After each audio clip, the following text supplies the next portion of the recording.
Well, hello there and greetings to you once again. It is Matthew McDonald here, and we're going to do a quick start guide with the B2B leads directory. And now you've got access to all these leads, and it's really easy and straightforward to use it.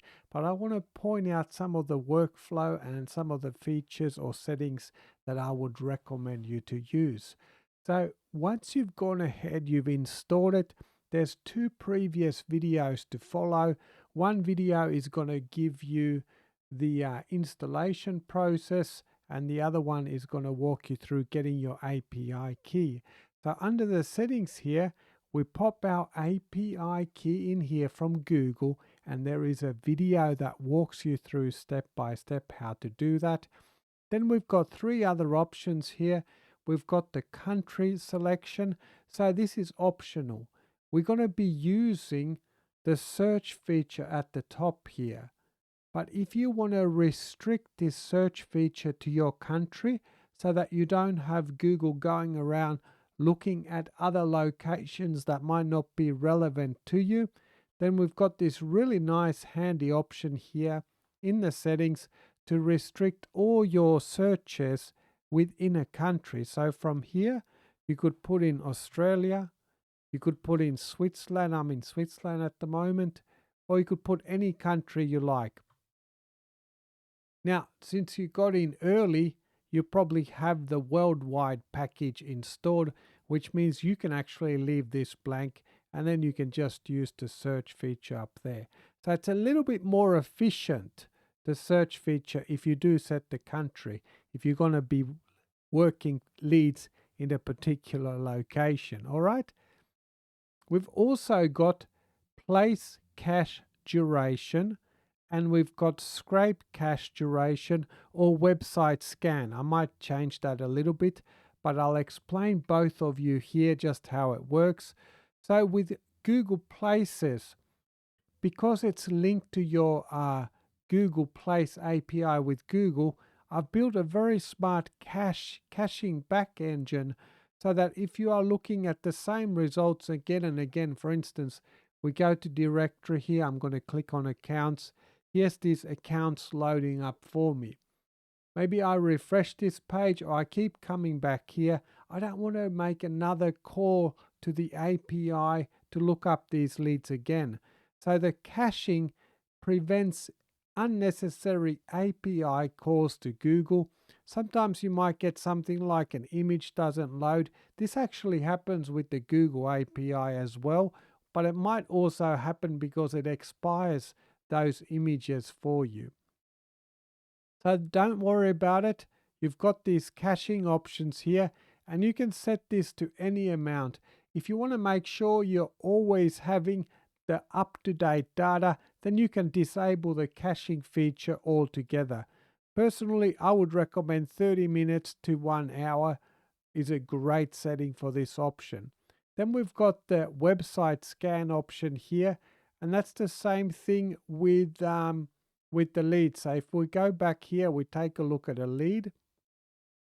I'm just going to open it up here. And with a lead that has a website, let me just pop out of your way.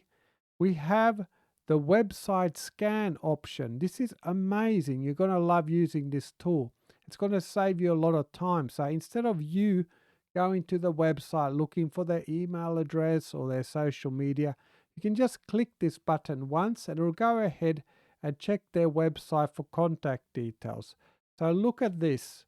It's found an email address. It's found their Facebook.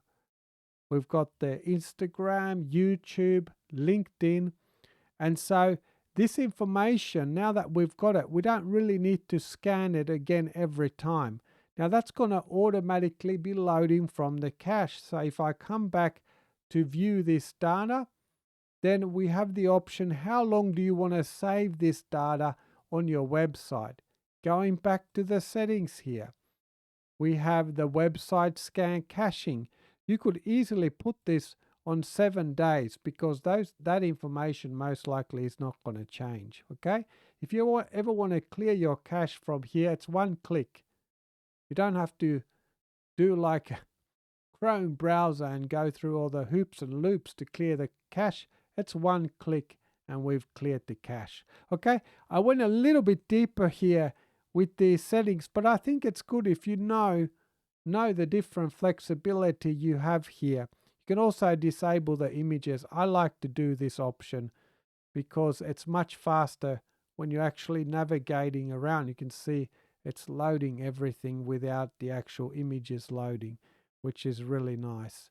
But if you need the images, then obviously, or if you like the experience to view the leads, you can leave that disabled. So let's go and find some leads. We go to our directory, and depending on your package, you might have 1, 3, or you might have all these different categories here. So basically, the way you want to be doing this, first of all, you look at the search location. You're really only going to set that once for each session when you're looking for leads in a particular area. So we've got San Francisco here, for instance. We can go ahead and change this. Let's do Melbourne, Australia.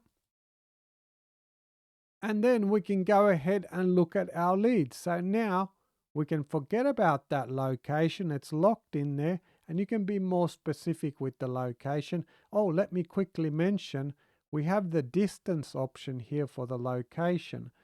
This is going to become very important when you are doing highly targeted, like zip codes and stuff. You can choose the radius of that location.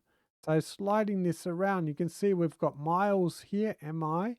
We can click that and switch it to kilometers. Nice little feature, Matt. I like that one. Yes, you're welcome. And we can just slide this around up to 50 kilometers and down to 100 meters. So you can set your distance there of what you want, and you can basically get in there, toggle it out of your way right from there. Categories, we've got the filter option too. So if you are like me and you've got access to all the categories, you can just type in here to quickly jump to the category that you want. We can scroll down here and look at the different categories. Let's go. Car repairs, for instance, giving that a click and look at this. It's mad. We instantly have access. Let me just collapse the side there. We're inside of WordPress, which is a great place to be. And we're in Melbourne, Victoria. And there you go. There's our leads ready to go. We want to get more information. We can just click to reveal information, and it'll go ahead and make a call, make an API call, and look up those details. So let's try one out here. And I'm not recognizing these. Haven't been to Melbourne for a while, but you can just go ahead and click that and look at that. Out of your way here, you can see we've got the details there right away. We've also got opening hours, and then we've got some additional information on this particular business here. Again, we do have the options here to copy these with one click, and we can also click to call if you've got your phone linked to your computer. This is going to be really handy with your lead generation. We've also got the scan website option there once again, so I can go ahead and scan. This time I found a Facebook and Instagram from their website. So there you go. Whenever you need leads, you now have access to the biggest database of B2B leads, business directory, and it's designed for lead generation. Yes, that database could be used for different types of business listing, but hey, this tool is designed for you to get more customers. So that's what we're doing here. So there's a quick start guide with the B2B leads. It's your private vault of pre-screened B2B leads, and Google does the pre-screening for you. All these are verified businesses that have been checked, verified contact details, and that's exactly what you want with your lead generation. So hey, Matthew McDonald here. Thanks for joining me for this quick video. I'm going to see you in another one very soon. Cheers.